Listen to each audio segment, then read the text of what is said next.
Louise Mushikiwabo, bonjour. Bonjour. Je n'accepte pas que les frontières du Congo puissent être mises en cause par des agressions venant de l'extérieur, vient de déclarer François Hollande sur RFI. Est-ce que vous vous êtes senti visé ?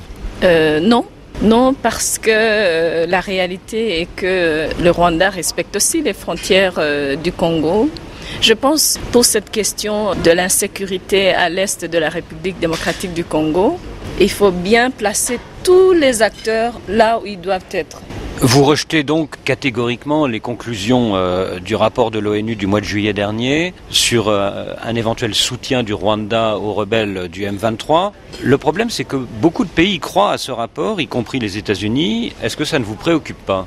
Ce qui nous préoccupe, c'est que des États, des pays qui ont plusieurs moyens, d'ailleurs très sophistiqués, de savoir ce qui se passe, de vérifier l'information, que ces pays-là puissent se baser sur un rapport qui n'en est pas un.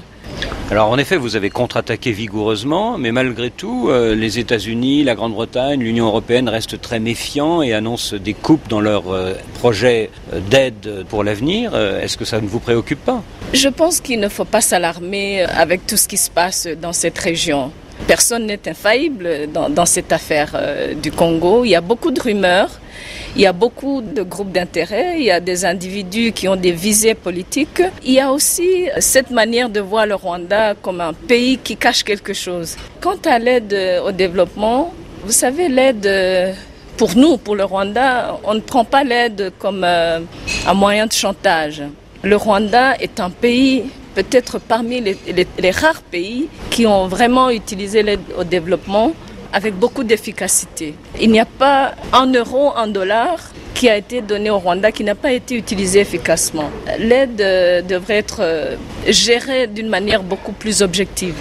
Est-ce que vous ne souffrez pas d'un certain isolement diplomatique ? Pas du tout, oh là là. Le Rwanda, non. Je parle depuis quelques mois. Non. Le Rwanda a cette histoire avec le Congo. Comme je vous dis, cette crise à l'Est n'est pas nouvelle. On était là en 2009, on était là en 2002 et 2003, on était là juste après le génocide. Alors, isolement diplomatique, je ne pense pas que ce soit pour demain. Alors vous parlez de 2009, ce n'est pas la première fois que le Rwanda est soupçonné de soutenir une rébellion militaire au Nord Kivu, on se souvient du CNDP de Laurent Nkunda. Est-ce qu'il n'y a pas un problème avec la circulation de combattants et d'armes entre vos deux pays ? Il y a un problème de groupes armés dans toute la région. L'après-génocide a été très mal géré, avec les réfugiés mélangés avec des meurtriers. Aujourd'hui, on souffre des conséquences de cette situation. Il faut se parler. Et surtout, il faut avoir la volonté d'avancer. Depuis 3 ans et demi, Laurent Nkunda est assigné à résidence au Rwanda, mais il est congolais. Alors qu'est-ce qu'il va devenir ? Ce qui est sûr, c'est que le Rwanda ne va pas garder Laurent Nkunda pour toujours. Mais c'est toujours en discussion avec les autorités de Kinshasa. On va trouver une solution. Est-ce que Kinshasa vous a demandé formellement son extradition ?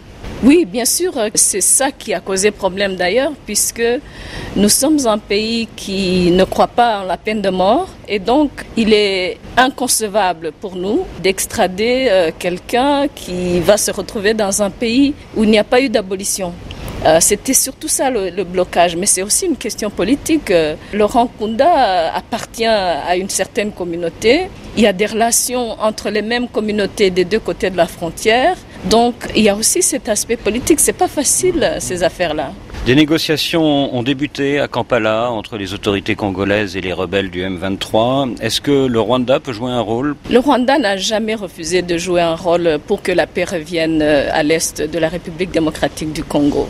Ce que le Rwanda refuse, c'est qu'on essaye de simplifier un conflit intra-congolais, qu'on essaye d'étendre à la région et surtout d'impliquer le Rwanda négativement. Ça, on ne va jamais accepter. Par contre, depuis le mois d'avril, nous sommes en discussion avec les autorités de Kinshasa sur tous les niveaux. Vous savez, depuis le mois de juillet, les chefs d'État se sont réunis 4 fois. Nous avons besoin autant de paix que le Congo.